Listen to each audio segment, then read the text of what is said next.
Good afternoon, sir. Step right up to the microphone. My only issue is I never had my day in court. I kept getting the attorney that's went up against me. He's supposed to go after the company for negligence and wrongful termination. Instead, he took the lazy way out and came after somebody that was on disability and kept playing down. I mean, every time I went to speak in the courtroom, he just squashed whatever I had to say. And I always thought it was my right for a jury trial, and I put up $100 bond for the jury trial. And I never got noticed, and I missed it by a day. And they rescheduled it. But then when I went up for the court date to have it rescheduled, they wouldn't hear my case. They just basically walked it over me. I never had a chance.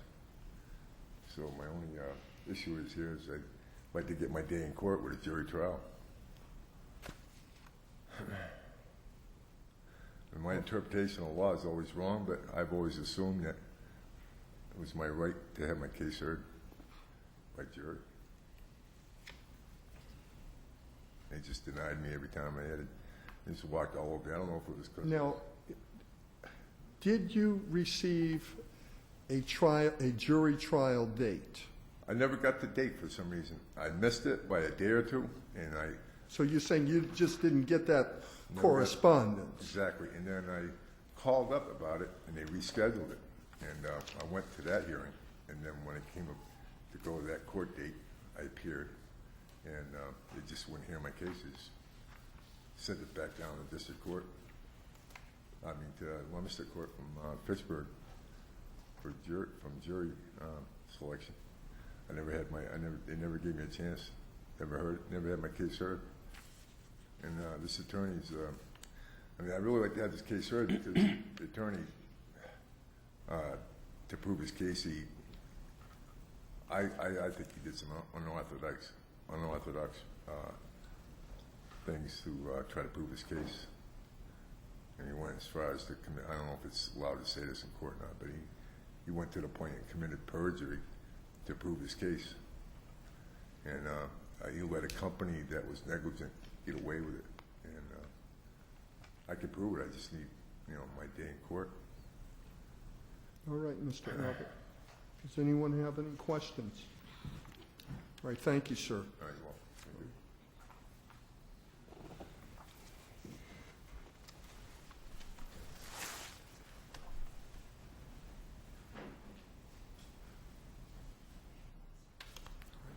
SJC-10608, at the top, Temple versus McMillan.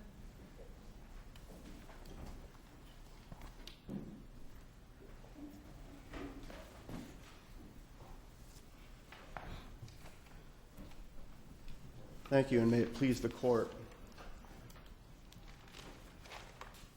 Chapter 175, Section 181 of the General Laws rewrote an existing statute back in 1934. It was Chapter 160 of the Acts of 1934. And that statute did 5 things. Could I just ask you this first? There was when we took this case, there was a question put to you about whether you wanted to combine the merits of your argument with the direct appeal, correct? Yes, Your Honor. But you did not want to do that, and you don't want to do that. No, Your Honor, because this is a purely legal question before the court today, dealing with a portion of the summary judgment motion that was before the Superior Court. Factual considerations aren't involved. There are 3 material facts in this case. The date of the policy. Isn't this about the immunity issue? Yes, Your Honor. Couldn't you have done that on the direct appeal? Immunity is lost on a direct appeal. We took this up. It's already been tried. Despite my best efforts, Your Honor, I timely perfected an interlocutory appeal after the record was assembled in the Superior Court. I moved for a stay in the Superior Court. I moved for reversal of that. Okay. Okay. Fair enough. But then it was tried. There is a judgment. I mean, I'm lost as to why you didn't pursue this as part of the direct appeal. I mean, if you're right, I mean, it's not going to make any difference one way or the other, right? There's several reasons. I'm sorry to interrupt, Your Honor. This was already briefed, first of all. This was briefed last fall when it was still in the appeals court before the SJC picked it up. So we'd actually be taking away from this argument, which had already been exhaustively briefed, using the full page limits in the briefs to take care of it if we were to combine it. It also risks a conflation between the factual arguments and the inflammatory factual allegations in the case and what are material to this particular issue that's before the court, which just deals with the timing of the complaint with respect to the policy's issuance date. And in order to keep those two universes of facts from being conflated, it was incumbent upon us to insist that this be dealt with separately. Thank you. Now, back to the statute. The 1934 statute accomplished 5 things. First was it continued existing prohibitions on fraud and the inducement of policies by agents and insurance companies. But then it added several things. It added an enhanced criminal penalty at the end of the first paragraph, which took from what had been punishable by a fine of $100 to now a fine of $1,000 plus 6 months in jail. It also had a saving clause. The second paragraph said that regardless of what happens in this particular statute, it shall have no effect on Section 170 of Chapter 175, which is another criminal penalty applicable to agents who engage in the conduct prohibited by the statute. And the third paragraph does the fourth and fifth things that were accomplished by the 1934 amendment. It limited the time period in which you can bring a claim in the context of life insurance, and life insurance only, for fraud in the inducement to 2 years from the date of the policy's issuance. And then it also said that your sole civil remedy for doing so is to pursue a claim for rescission and restitution from the company that issued the policy. Could I interrupt you one more time? Yes, Your Honor. You say we can get to the merits, or we need to get to the merits, because although, if I understand this correctly, there wasn't, that ultimately it was determined that you hadn't properly brought a direct appeal from the motion to dismiss. Yes, Your Honor.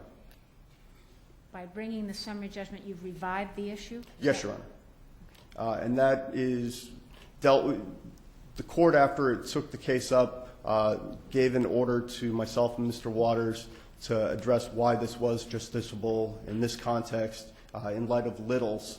And the Barron's case, which was cited in Littles and overruled a lot of the other cases that were cited in Littles, really covers this. It's a federal. Is that the U.S. Supreme Court case? Yes, Your Honor. So you think there's a difference between two summary judgments and, oh, no, Barron's, okay, all right. Barron's but was but it was different, because that case, there was a timely appeal brought, correct? But the court didn't reach the second issue. I don't recall the timing in particular of the first motion in Barron's. I do know that there was a second summary judgment that was after the denial of the motion to dismiss that had been based on a claim of immunity, and it was allowed. And I believe it was in Littles that this court paid particular attention to the second summary or the summary judgment motion being a last-minute effort to obtain a delay of a trial. It was filed on the eve of trial. In this case, the motion to dismiss, the motion for summary judgment was briefed and heard the first time a full year and a half before trial began, but it got put to the side because this court had taken up the first appeal and Judge Van Gestel had stayed the matter pending resolution of the first appeal. So this isn't something that was a last-ditch stopgap, let's try to avoid the trial type of effort. It was an effort to get this issue framed and adjudicated at the appellate level for the first time and once and for all. And it's a dispositive threshold issue in this case that, despite its being so significant, it's been more than 6 years since the case was filed, and the issue still has not been addressed. And it is about immunity. Now, the restrictive reading of the company and the statute of repose arguably applying only to the company leads into one of the things that the statute also accomplishes, which is the exclusion of remedies. If you take that restrictive reading and you say that the Statute of repose only applies to actions against the company. If you read it in light of the common law context, legislative enactments, both contemporary and subsequent, you've got to read the statute as occupying the field with respect to claims arising from fraud and the inducement of a life insurance policy. And again, that's life insurance only, and that's an important point that I'd like to address. The common law context prior to 1934, there was a right to pursue claims against both the company and the agent.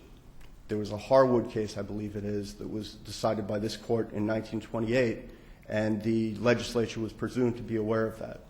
Second, there are legion cases in that same time period in the late 1920s, early 1930s, in which this court had held that legislative enactments which provide a specific remedy occupies the field and takes away other generally available remedies and actions that might otherwise have been available. And that was all in the same contemporary period as the 1934 adoption of this statute. Finally, there were subsequent enactments, Your Honor, that confirm the interpretation that Mr. McMenamin urges. First, Your Honor, there are two companion statutes in Chapter 175, Section 110B and Section 132. Both, again, are applicable in the life insurance context only. One requires a policy to include language that prohibits contesting the issuance of the policy further than 2 years out from the date of issuance. The other provides for actions on a lapsed policy to be brought no later than 2 years from the date of the last missed payment. And that's significant. That 2-year period is significant in both respects because we're talking about a life insurance policy. It insures the life of the insured. And if you have open-ended accrual dates like you would if a normal statute of limitations and normal common law remedies, if they governed in this situation, odds are in many cases you'd have what we had here where the actual insured is no longer available to testify in discovery and deposition because he'll have passed away or she'll have passed away before the dispute materializes. So that 2-year window in both Section 181, 132, and 110B is a rational window to draw, a rational line to draw in the context of life insurance. Now, the cases that Mr. Waters cites in footnote 6 of his brief that say that there's a remedy against the agent for various common law torts, not a single one of those arises in the life insurance context. And as I've said, and as the legislature specifically said itself in the last paragraph of Section 181, it applies only in the context of life insurance. I'm not saying that the limitation of remedies applies in the context of property insurance or professional liability insurance. I'm not saying that the statute of repose applies in such contexts. I see that my time has run. Well, at least you can finish your sentence if Okay. you'd like. I'm not saying that the statute of repose applies in those other contexts as well. It's only in the context of life insurance where the legislature made a specific policy determination in the context where it is likely that the insured will not be around to give testimony that could be helpful, and in this case would have been helpful to the defendant's case. Thank you.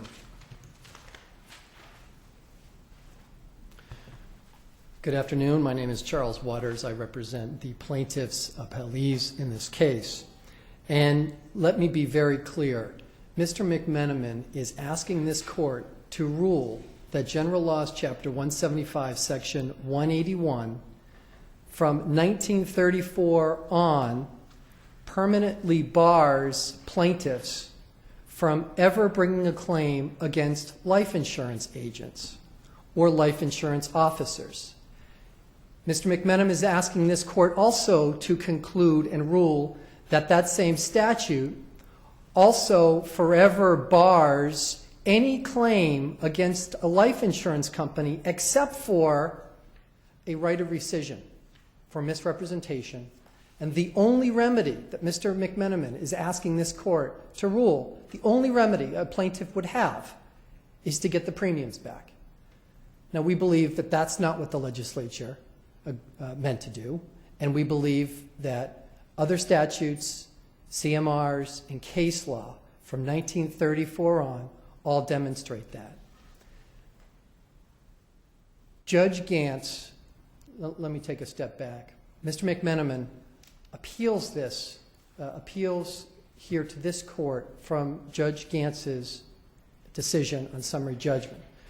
Judge Gantz interpreted the statute at issue de novo, and he concluded that this statute is nothing more, at least paragraph 3, is nothing more than a statutory right of rescission.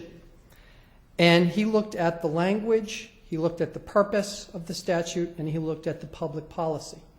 And if this court looks at all three, it will see and agree with Judge Gantz and affirm Judge Gantz's decision that this statute, in fact, is not what Mr. McMenamin asks for it to be, but instead that paragraph 3 simply provides a right of rescission. So looking at the language, my brother is correct in that this statute, paragraph 3 of this statute, was enacted in 1934. Paragraph 1 was already existed. Paragraph 3 was new.